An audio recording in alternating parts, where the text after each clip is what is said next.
कहानी code silence.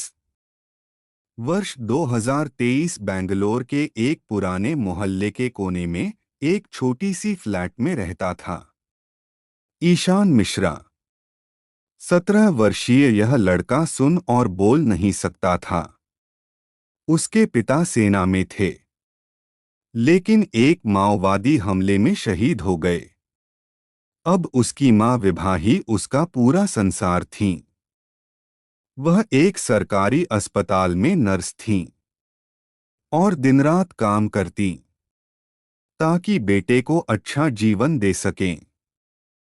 Ishan का ज्यादातर समय उसके लैपटॉप के सामने गुजरता।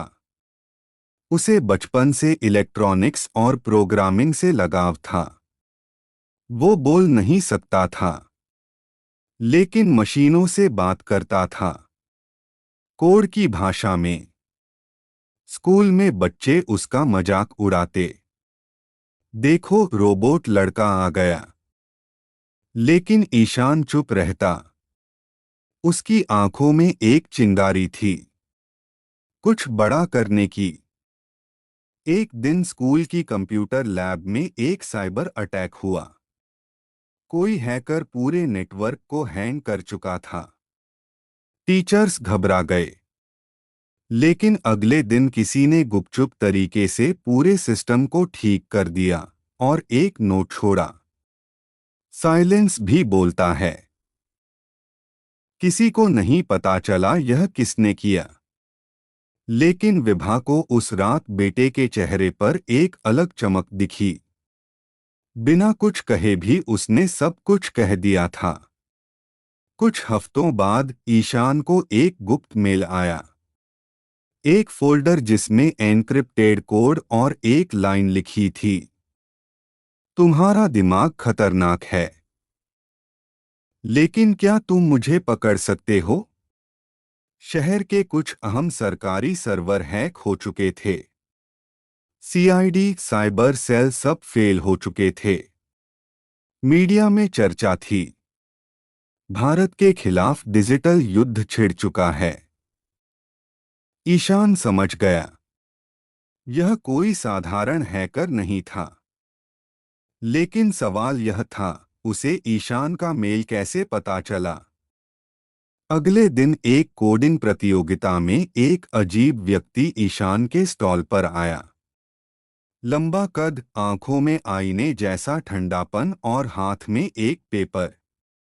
वो बोला, तुम बोल नहीं सकते, लेकिन कोड तुमसे बोलता है ना? ईशान चौंका।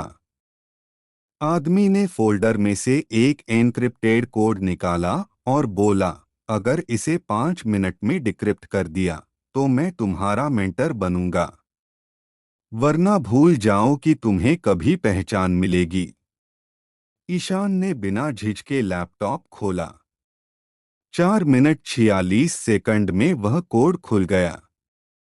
उस आदमी का नाम था अनिरुद्ध सेन, एक पूर्व गुप्त सरकारी कोडर जिसने सिस्टम छोड़ दिया था। अनिरुद्ध ने ईशान को एक बंद गोडाउन में मिलने को कहा। वहां वो उसे ethical hacking, cloud firewall bypass और एआई कोड एनालिसिस सिखाने लगा।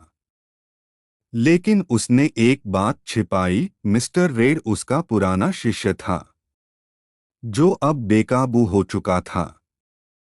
ईशान को अब समझ आया, वो सिर्फ एक खिलाड़ी नहीं, इस गेम का हिस्सा बन चुका है। एक रात अनिरुद्ध ने कहा, अगर तुम उसे ट्रैक कर पाओ तो दुनिया की सबसे खतरनाक डिजिटल तबाही रोकी जा सकती है। लेकिन अगर फेल हुए तो अगले 72 घंटे में पूरा सिटी ब्लैकआउट हो जाएगा। ईशान ने अगले 3 दिन तक बिना नींद कोड ब्रेकिंग की।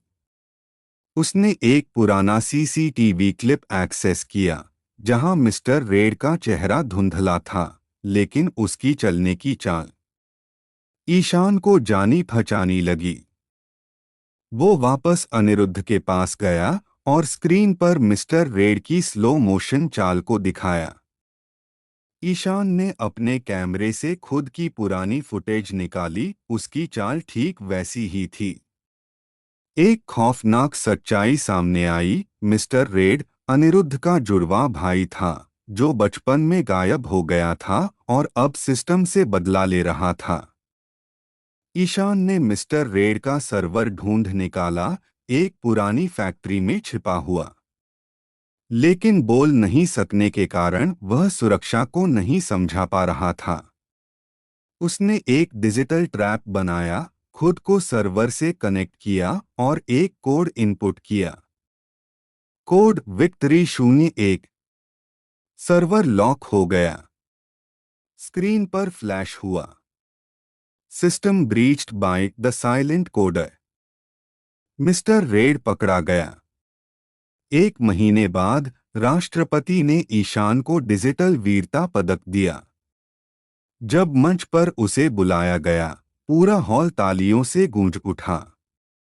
विभा की आंखों से आंसू बह रहे थे। सभी टीचर, वो लड़के जो कभी उसका मजाक उड़ाते थे, सब खड़े थे। और किसी ने मंच पर कहा, यह लड़का बोल नहीं सकता, लेकिन इसने एक पूरी पीढ़ी को सिखा दिया, साइलेंस भी एक भाषा है। संदेश: अगर इरादे सच्चे हों तो न आवाज की जरूरत होती है न शोर की।